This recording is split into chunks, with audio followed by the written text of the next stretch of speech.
मरीज़ों को साफ कहता हूँ कि 30 साल की उम्र के बाद हर शख्स को चीनी और 40 साल की उम्र के बाद हर शख्स को नमक छोड़ना चाहिए। एक और जुमला, डॉक्टर साहब मैं ब्लड प्रेशर की दवाई नहीं लेना चाहता क्योंकि इससे गुर्दे ख़राब हो जाते हैं।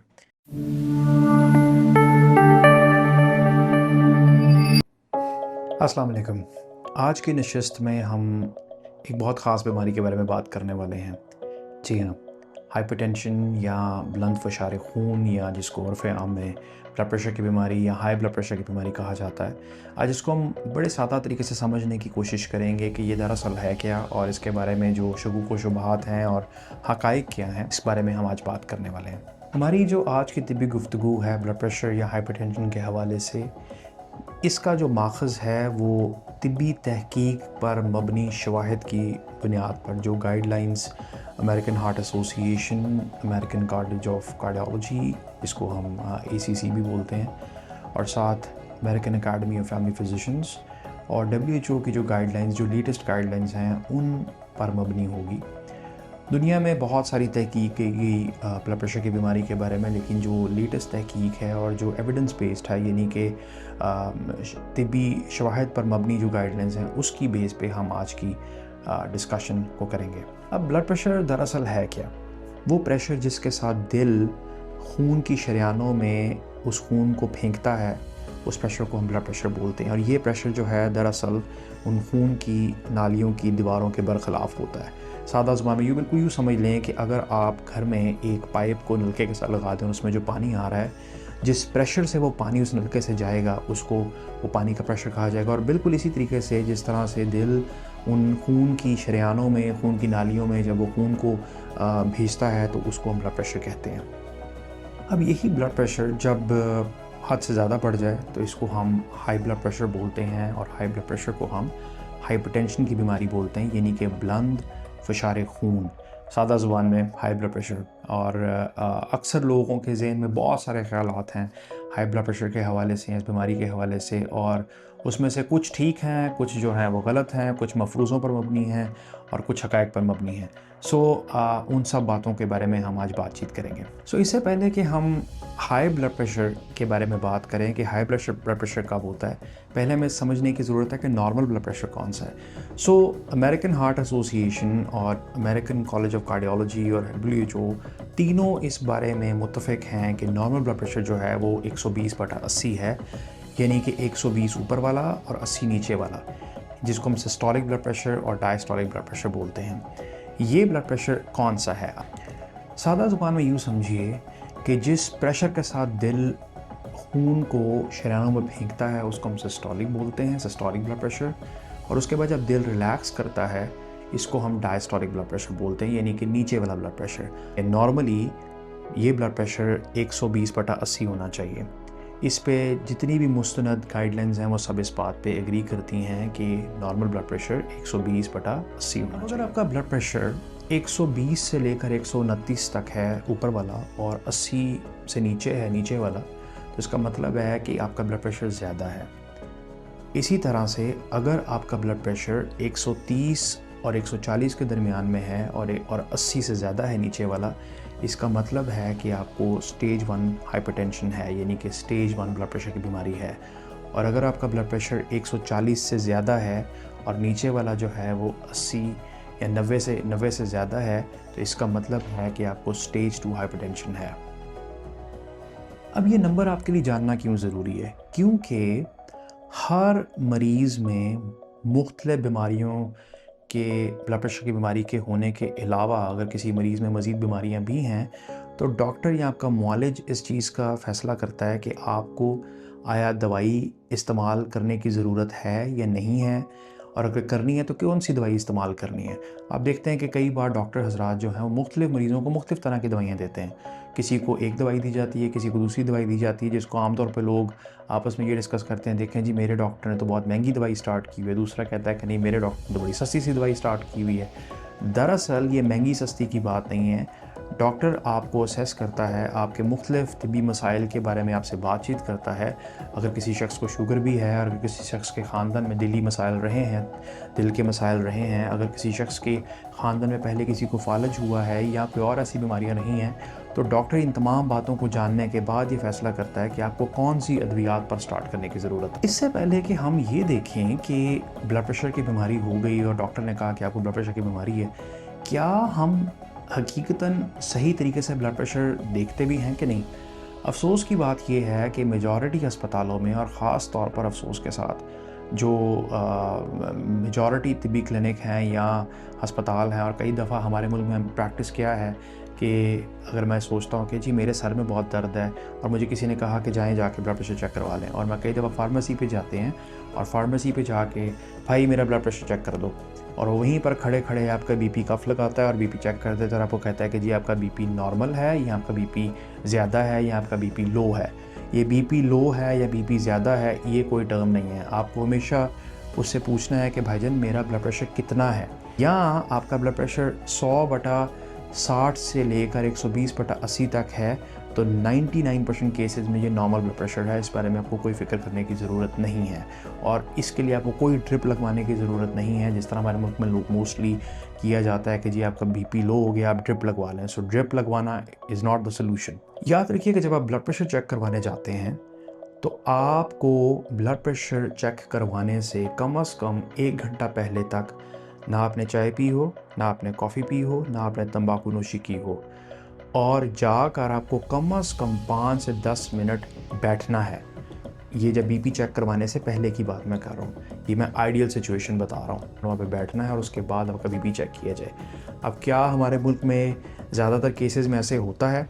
ऐसे नहीं होता, और ये अलमिया है क्योंकि हम पता नहीं कितने पेशेंट्स हैं जो कि एग्जैक्टली जिनका बीपी मेजर नहीं हो पाता। जब आप ब्लड प्रेशर चेक करवाने जाते हैं तो याद रखिए कि जो कफ़ इस्तेमाल किया जाता है वो कफ़ आपके दिल के लेवल पे होना चाहिए। बीपी कफ़ की ऐसा पोजीशन यहाँ पर है। आइडियली हम रेकमेंड करते हैं कि आपको लेफ़्ट साइड पे बीपी चेक करवाना है, लेकिन आप राइट साइड पे भी अगर करवाते हैं तो बिल्कुल हार्ट के लेवल पे आपका ब्लड प्रेशर चेक होना चाहिए, चाहे वो डिजिटल ब्लड प्रेशर मॉनिटर है या आपका मैनुअल ब्लड प्रेशर मॉनिटर है। अगर आप डॉक्टर के पास गए या नर्स के पास गए और उसने आपका ब्लड प्रेशर चेक किया और उसने कहा कि आपका ब्लड प्रेशर ज़्यादा है, अजीज़ों याद रखिए कि ब्लड प्रेशर की दवाई कभी भी एक रीडिंग की बुनियाद पर स्टार्ट नहीं की जाती है अनलेस एंड अनटिल कि आपका बीपी बहुत ज़्यादा है, जिसको हम हाइपरटेंसिव इमरजेंसी या हाइपरटेंसिव क्राइसिस बोलते हैं, लेकिन उसके बारे में हम बाद में बात करेंगे।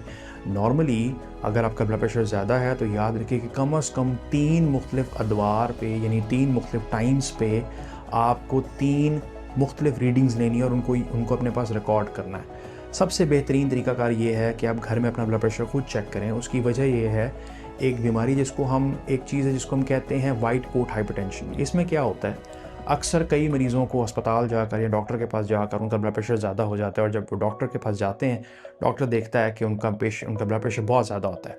मेरी एक पेशेंट थी, कई साल पहले की बात है, कि वो जब भी मेरे पास आती थी और उसका ब्लड प्रेशर बहुत ज़्यादा होता था, और एक बीमारी जिसको हम कहते हैं मैलिग्नेंट हाइपरटेंशन, जो कि एक तरह की गोली से या 2 तरह की गोलियों से कंट्रोल नहीं होती, और डॉक्टर क्या करता है, डॉक्टर मुख्तलिफ अद्वियात तजवीज़ करता है, क्योंकि डॉक्टर को फ़िक्र है कि कहीं इतने ज़्यादा हाई ब्लड प्रेशर से इस मरीज़ के गुर्दे या और अज़ा पे असर ना पड़ जाए, इसलिए ब्लड प्रेशर कंट्रोल करने के लिए डॉक्टर मुख्तलिफ तरह की चीज़ें तजवीज़ करता है, लेकिन साथ साथ अद्वियात की डोज़ भी बढ़ाता जाता है। लेकिन मैंने उससे कहा कि आप घर में भी ज़रा बीपी चेक करें। जब उन्होंने घर में बीपी चेक किया और वो रिकॉर्ड मेरे पास लेकर आए तो घर में उसका ब्लड प्रेशर नॉर्मल होता था। सो इसको हम वाइट कोट हाइपरटेंशन बोलते हैं। इसीलिए बहुत ज़रूरी है कि जब आप डॉक्टर के पास जाते हैं, डॉक्टर ने आपको बताया कि आपका ब्लड प्रेशर ज़्यादा है, और उसके बाद आप मुख्तलिफ 2 से 3 मुख्तलिफ टाइम से ब्लड प्रेशर चेक करवाएँ और डॉक्टर के पास वो रीडिंग लेकर आएँ कि डॉक्टर साहब मैंने कल शाम को ब्लड प्रेशर अपना चेक करवाया और मेरा बीपी 140/90 था, लेकिन डॉक्टर साहब मैंने परसों जब चेक कराया, परसों दोपहर को, तो मेरा ब्लड प्रेशर जो था वो 150/60 था। डॉक्टर साहब मैंने कल सुबह मैंने जब बीपी चेक करवाया तो मेरा बीपी जो था वो 140/100 था। अब ये 3 मुख्तलिफ रीडिंग्स चूँकि ज़्यादा हैं तो डॉक्टर के लिए ना सिर्फ समझने में आसानी बल्कि उसके लिए फ़ैसला करने में आसानी है कि आपको दवाई पे स्टार्ट करने की ज़रूरत है।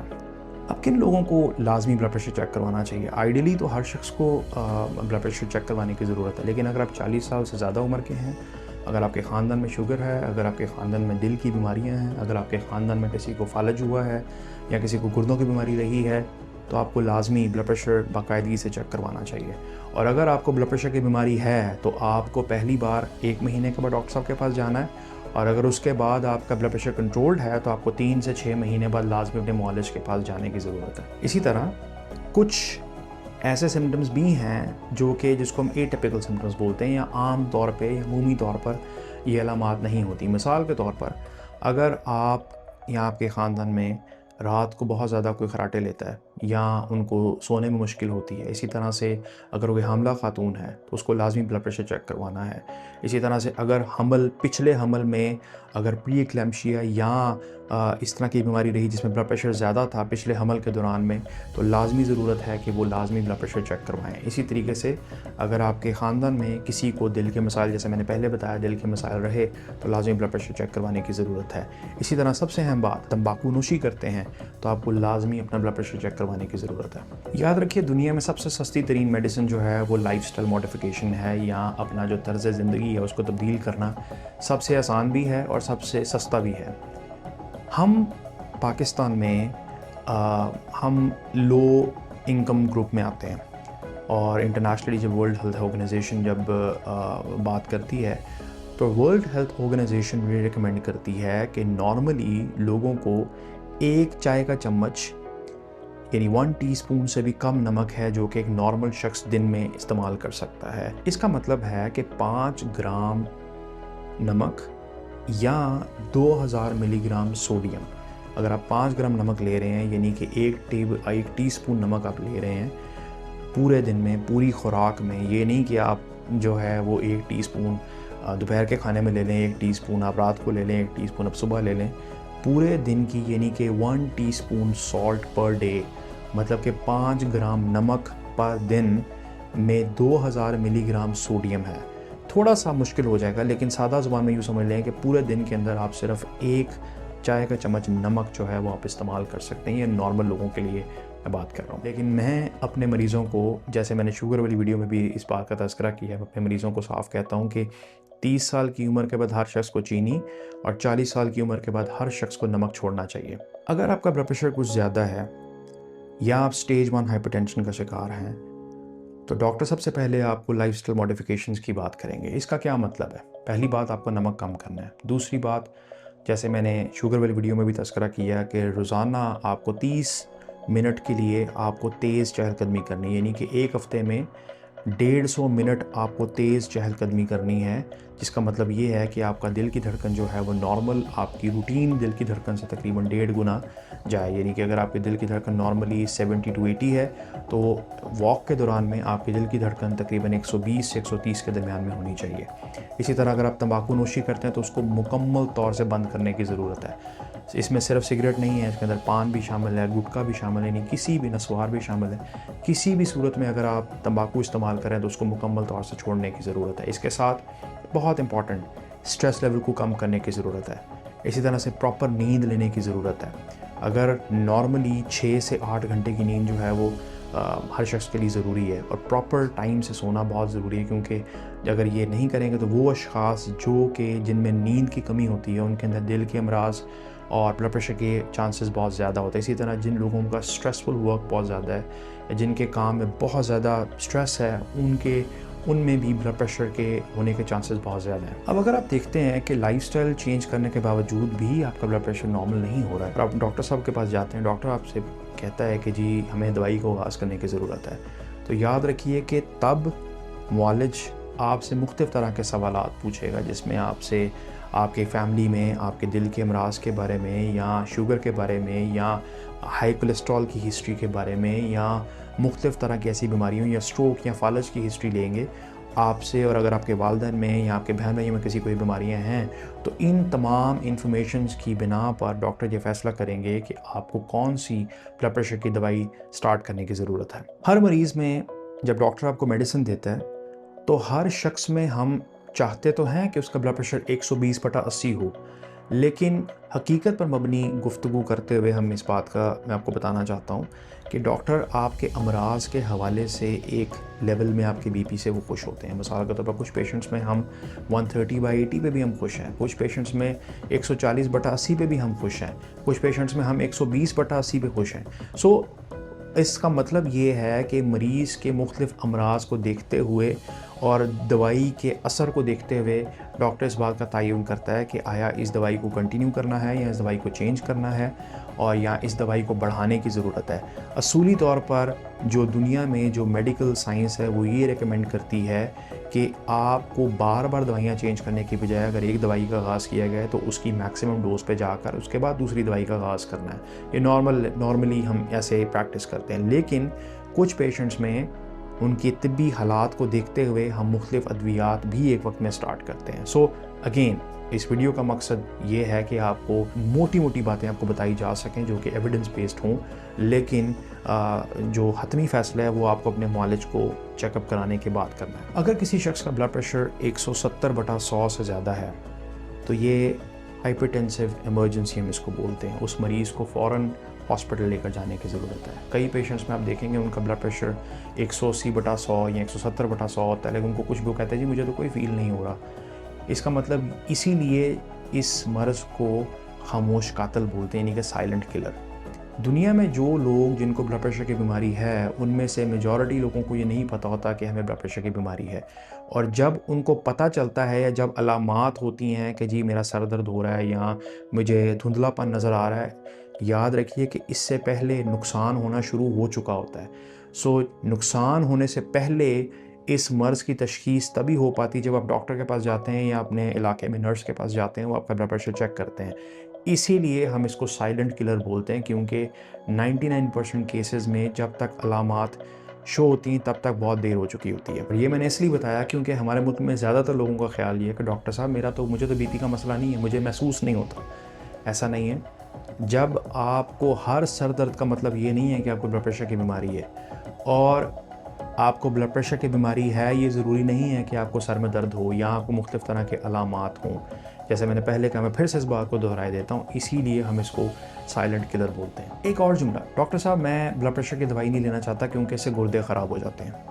याद रखिए कि ब्लड प्रेशर की दवाई से गुर्दे नहीं ख़राब होते, ब्लड प्रेशर ज़्यादा होने से गुर्दे ख़राब होते हैं। इसीलिए डॉक्टर आपको दवाई इस्तेमाल करने का कहता है ताकि गुर्दे ख़राब ना हों, या गुर्दे ख़राब होना जब शुरू हो चुके हैं तो उसको रोका जा सके या स्लो डाउन किया जा सके, यानी कि कम किया जा सके।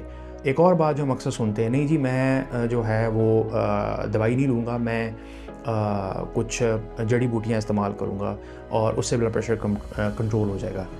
आप याद रखिए कि जड़ी बूटियों से ब्लड प्रेशर कंट्रोल नहीं होता। ब्लड प्रेशर कंट्रोल करने के लिए आपको मेडिसिन लेने की ज़रूरत है या लाइफस्टाइल मॉडिफिकेशन की ज़रूरत है। जड़ी बूटियाँ दवाई का नेमुल बदल नहीं है। अगर आपके मुआलिज ने आपको इस बात का तलकीन की कि आपको ब्लड प्रेशर की मेडिसिन लेनी है तो आपको उसको लाजमी लेना चाहिए। याद रखिए, अगर आप ब्लड प्रेशर की मेडिसिन नहीं लेंगे तो अपने पेशेंट्स को अक्सर कहता हूँ कि ना तो नुकसान डॉक्टर का होगा, ना नुकसान उस शख्स का होगा जिसने आपको ये एडवाइस किया है कि आप फ़लाँ जड़ी बूटी लें, इससे बीपी कंट्रोल हो जाएगा, और ना ही नुकसान आपके ख़ानदान का होगा और ना ही नुकसान आपके डॉक्टर का होगा, नुकसान आपका होगा। तो याद रखिए कि हम अपनी सेहत के लिए ख़ुद हम रिस्पॉन्सिबल हैं, हम किसी और को मोरद इल्ज़ाम नहीं ठहरा सकते। अब हल क्या है? हल बड़ा सादा सा है, कहीं ना कहीं से हमें आगाज़ करने की ज़रूरत है।